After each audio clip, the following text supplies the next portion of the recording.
Many people try to get confidence from their past accomplishments, but true confidence is future-based. It's about believing in your ability to handle whatever comes your way, even if you've never done it before. Welcome to the Connect Method Parenting Podcast, where correction is out, connection is in, and your kids want to listen to you. I'm Andy Martineau, creator of Connect Method Parenting, here to help you stay calm, confident, and connected no matter what. Welcome back to part 2 of our self-confidence mini-series here on the Connect Method Parenting Podcast. I'm so glad that you're here with me. And if you missed last episode, part 1, you might want to start with that and then jump back here. Last time we broke down why self-criticism backfires and explored how real self-confidence works through inspiring examples like Walt Disney, Elon Musk, Barack Obama. And today we're digging into some fascinating stuff. We're going to talk about how your confidence or your lack of it shapes your child's behavior. If you have a little bossy pants at home, if you have someone who's trying to run the show, or if you feel like you're constantly second guessing yourself, this episode will show you why, and it's going to help you turn it all around. So I've discovered something really fascinating about confidence. When we lack confidence as a parent, our children often step into an alpha role. And Dr. Gordon Neufeld explains that children are not meant to be in the alpha position or the leadership position when they're growing up. They're meant to depend on a confident adult who can lead them. When we doubt ourselves, our children can sense this lack of confidence and they often try to take control. And this is what Dr. Neufeld calls alpha children, kids who try to parent themselves or even try to parent their parents because they don't feel in some way, shape, or form like there's someone that they can lean on. They don't have that secure leadership they need in that moment. One mom in my program shared that her 6-year-old was constantly telling her what to do, how to parent, even trying to discipline the younger siblings. And she said she realized he was stepping into that alpha role because she was questioning herself and what she should do as a parent. Another mom told me that her 9-year-old son, who had become incredibly bossy and controlling, that he would dictate what we're having for dinner, how we should drive to school, how I should fold the laundry. She said I was constantly deferring to him because I thought I was being respectful of his opinions. But when I learned about alpha children, I realized he was taking on that role and that was causing him anxiety. And he wasn't meant to be the family decision maker. And when she started showing up with more confidence, not harshness at all, not harshness, she's not being a dictator, she wasn't being super authoritative, but as a calm, confident leader, her son was able to relax. She said it was like he could finally be a kid again. He still gives opinions, but he doesn't try to control everyone all of the time anymore. And a mom of a 4-year-old shared how self-confidence transformed her response to tantrums. She said, before when my daughter would melt down at the grocery store, I felt mortified. I'd either rush to shut her down or give in to stop the scene. She said, my lack of confidence had me constantly worried about being judged as a bad mom. She said, now though, I think differently. I tell myself I can handle this. This is just information about what she needs. Yes, it is. And this thought, she said, helps me stay calm and focused on helping her through big emotions instead of adding my panic to her panic and distress. So good. So good. So what does real confidence, or rather, where does real confidence come from? Is it from what we did yesterday, what we might do tomorrow, or is it from what we can do right now to learn from yesterday or be better, what we can learn from yesterday to be better for tomorrow? These are good questions, right? Many people try to get confidence from their past accomplishments, but true confidence is future-based. It's about believing in your ability to handle whatever comes your way, even if you've never done it before. And this is so crucial for parenting because we're constantly facing new challenges we've never encountered before. Your child's developmental stages, you have different kids with different personalities, different situations. Everything's changing. Your kids are evolving. So we have to continually be learning how to deal with these different places. And we can't rely on past experiences because oftentimes we have no past experience that we can draw on to create confidence for this new experience. We have to believe in our ability to figure out new challenges as they arise. Our thoughts, you all, create our reality. When we think thoughts of lack, when we think thoughts of insufficiency about ourselves, we create that reality. When we think thoughts of capacity, of capability, of confidence, we create that instead.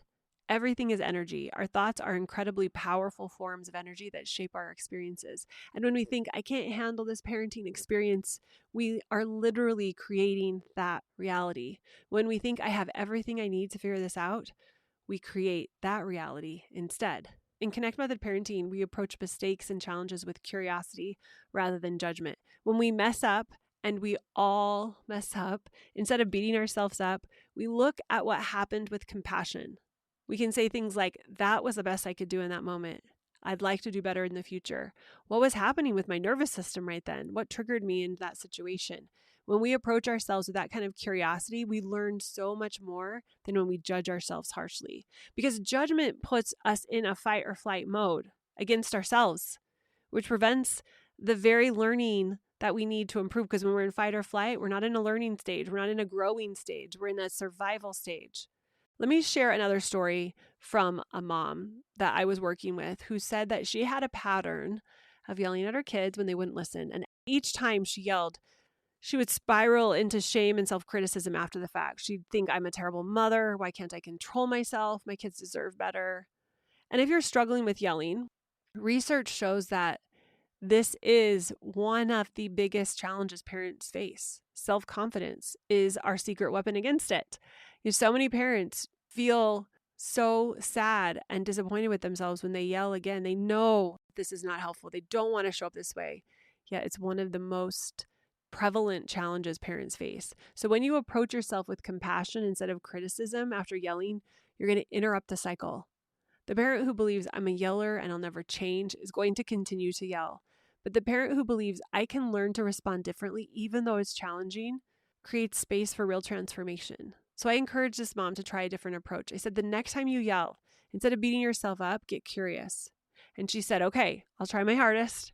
And she tried. She got curious and she came back and she said, I noticed I yelled when I was trying to get dinner ready and the kids were fighting. And I noticed also that I was hungry and tired and feeling pressured about time. And all of a sudden it made sense. So the next time I was thinking, okay, how can I be more prepared for people being hungry and tired and pressured? And she came up with some ideas about maybe getting snacks, like a dinner prep snack, setting activities up for the kids before dinner so they weren't so rushed, maybe starting dinner a little earlier.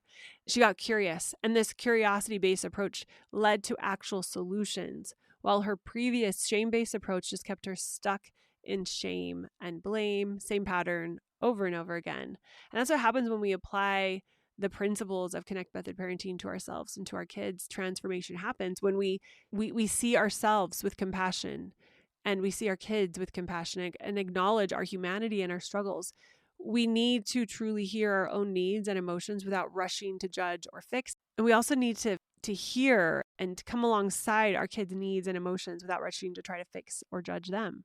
When we feel seen and heard by ourselves, we can extend that same gift to our kids. Even in the most challenging moments when everyone's falling apart and things are running behind and dinner's not ready, you can still have the capacity to do this when you're dipping into a curiosity cycle instead of a criticism cycle. And sometimes parents worry that being self-confident means being arrogant. I am a know-it-all and I know all the things, and kids, you be quiet because I know everything. No, that's not what I'm saying. There is a huge difference between confidence and arrogance. An arrogant person says, I'm better than everyone else. They're terrible. I'm wonderful. They're comparing. A self-confident person is saying, I love myself. I like myself. And because of that, I love you and I like you. And no one is better than anyone else. Self-confidence is being open to learning, believing in your ability to figure things out, knowing you can recover from your mistakes, trusting the process. Where an arrogant person is thinking you know everything, being closed to feedback, blaming others for problems, refusing to acknowledge mistakes. As Nelson Mandela said, I never lose, I either win or learn. This is how we create self-confidence. That mindset allows us to never be defined by our failures. To me, that is being open to learning, believing in our ability to figure things out, knowing we can recover from mistakes, trusting the process, and knowing that this is possible for other people. One powerful shift I've been making is changing how I talk about emotions. I've been working on this for a couple of decades.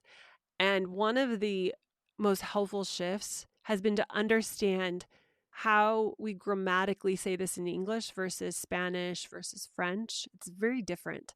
So in English, we often say, I am frustrated, which is very defining. It is me, I am frustration. We are intermixed, we are one. But in French, they say, I have frustration. And it's similar in Spanish. This subtle difference, you all, is so profound. When we say, I am frustrated, we identify with the emotion. We become the emotion. But when we say, I have frustration, we recognize it as something temporarily passing through us. We are like the blue sky, and the emotions are clouds passing by. The clouds are always passing, sometimes stormy, sometimes light, but they are not the sky. We are the blue sky. The clouds are the emotions. So we are not our emotions. Similarly, emotions pass through us, just like those clouds, right? They are not us. This shift in language has been transformational.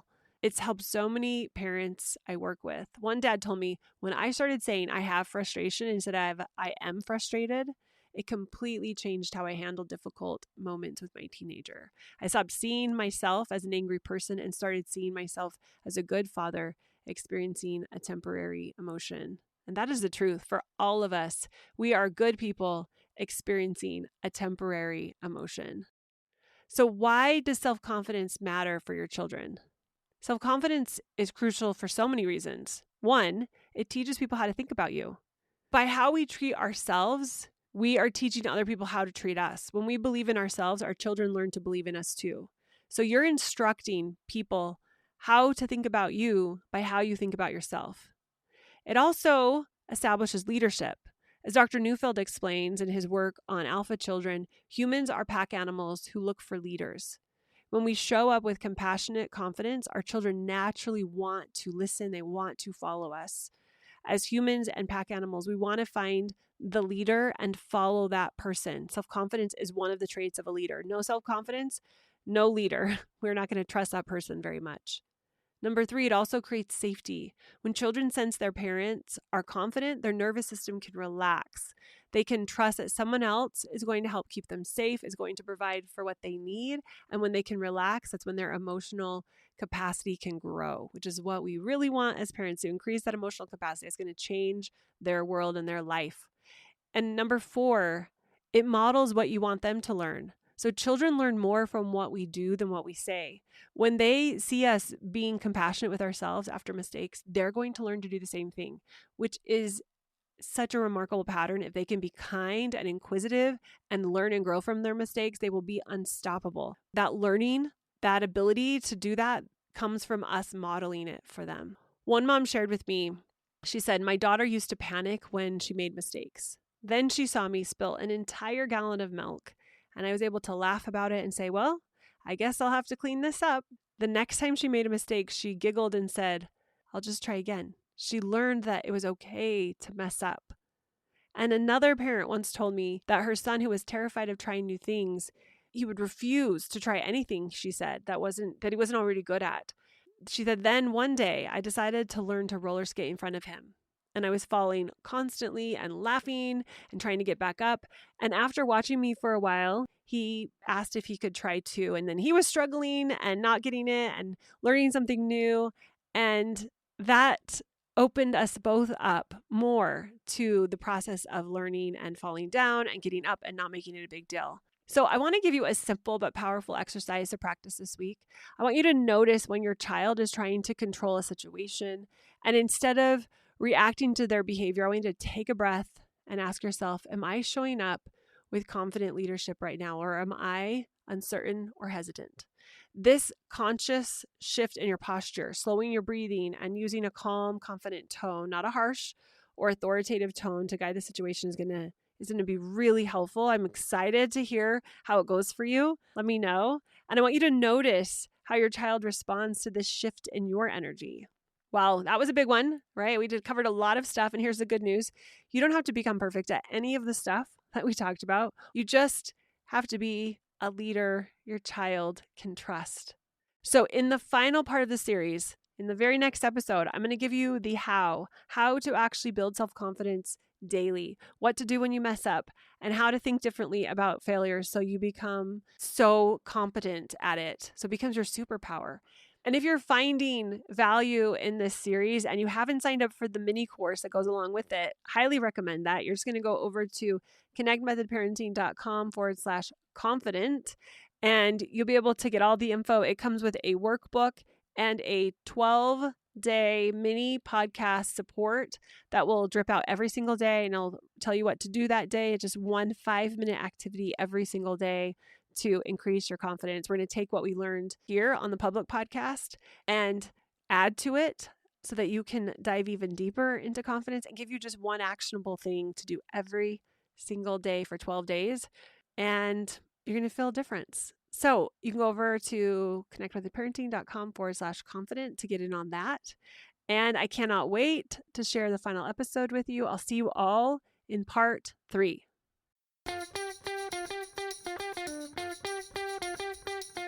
Thanks so much for listening, you all. If you are ready to learn more about Connect Method Parenting, if you've been listening to the podcast and you think, ooh, I'd love to be able to implement this in my life and with my parenting more, then check out Pivot. It's my 8-week program where we deep dive into learning and implementing Connect Method Parenting so that you can take this information and transform your parenting journey. Head over to connectmethodparenting.com to find out when the next group starts.